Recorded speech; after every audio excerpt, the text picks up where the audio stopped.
Hello and welcome back to Women's Football Talk, the YouTube channel that brings you all the latest news and stories from around the world of women's football. Now before we get into today's video, make sure you hit that subscribe button and turn on the post notification bell as well so you never miss a video of ours. And today it is a Champions League final preview time, and we'll also have a look at some of the other stories from around the world of women's football. So let's start off with the Champions League final. It is between Barcelona versus Lyon this Saturday in Turin. Kickoff time is 6 o'clock UK, so 7 PM Central European time.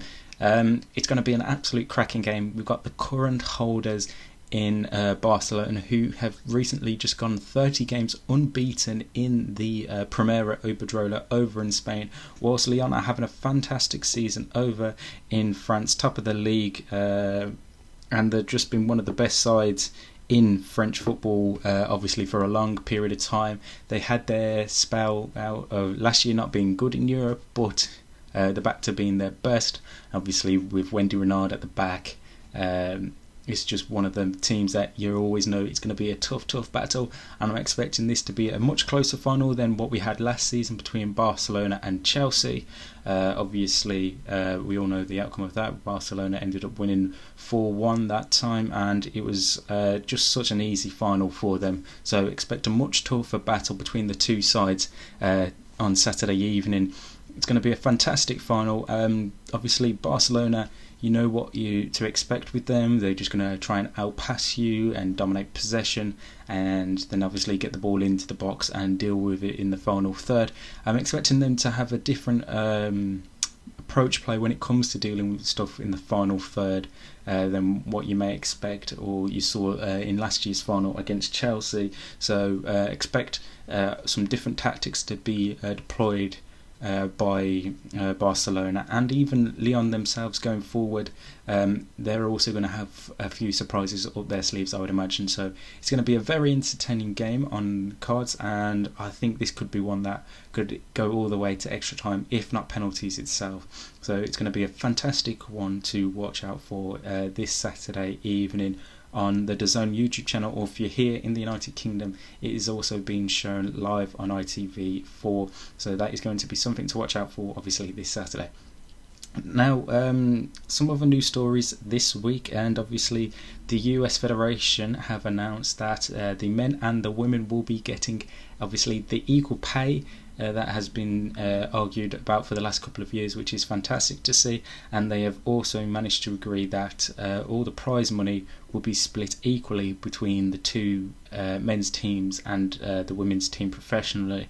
So it's going to be absolutely fantastic to see that after all this long hard working and campaigning that the likes of Megan Rapinoe, Alex Morgan, Becky Sauerbrunn have done themselves to get this to where we are today. Is absolutely fantastic to see that the prize money and everything is being split equally, because it is rightly deserved for the US women's national team, 4 World Cup winners, 4 gold medals at the Olympics. They thoroughly deserve to get what they have been getting, so it's fantastic to see that they have been given this opportunity, and long may it continue, and hopefully it will also come in to more nations in the near future, that this kind of stuff is separated equally, because obviously each nation deserves the best chance of putting back into their starting 11s and the rest of their country and progressing, providing better World Cups, providing better Olympics and other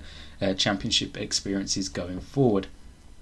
Other news this week: Tottenham Hotspur forward Chioma Okabaga, sorry for the mispronunciation, that has been banned for 9 months after breaking 2 anti-doping violation rules. It came out earlier on today, Thursday the 19th of May, that Okabaga had been taking some medication for her acne, but she had been taking it over in America, but when she went to get some re-prescribed for herself here in England, it was banned, and that's when the club doctors alerted the FA, and she hasn't played for Tottenham since January, so when the ban was initially implied, and it will run until October this year, so that's why Tottenham fans haven't been able to see her in any action so far. Elsewhere, we have some games over in the Netherlands. It is the final set of fixtures on Friday evening for the Eredivisie Vrouwen, and it is the big game that we all look forward to watching.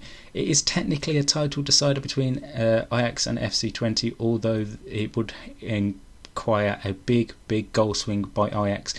19 goals is the current goal difference for that title race to be swung between themselves and FC20, but it's still expected to be a very good match. Elsewhere, we have PSV versus Excelsior, Heerenveen versus Feyenoord, and Den Haag versus VV Alkmaar.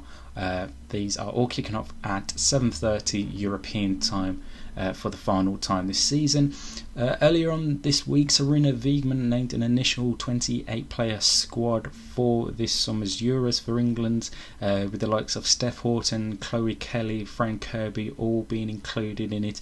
However, Jordan Nobbs will not be taking part in this Euros as she is recovering from a low-grade sprained knee ligament, which she suffered obviously for Arsenal towards the back end of the season, so she will miss all of this European Championships, and Arsenal expect her to be back and fit for the start of pre-season later on this summer. Right, so that is it. Don't forget, on Friday, so tomorrow, we will have our usual transfer news update, so all the transfer news and stories from around the week, of whether it be the likes of Caroline Weir, Georgia Stanway, anything that's happened this past week. Make sure you check out that video tomorrow, and we will have a full update on anything that's happened during this week in case you've missed it. But like I said at the start, make sure you like and subscribe, turn the post notification button on, and follow us on social media as well to keep up to date with everything. Until next time, we'll see you soon.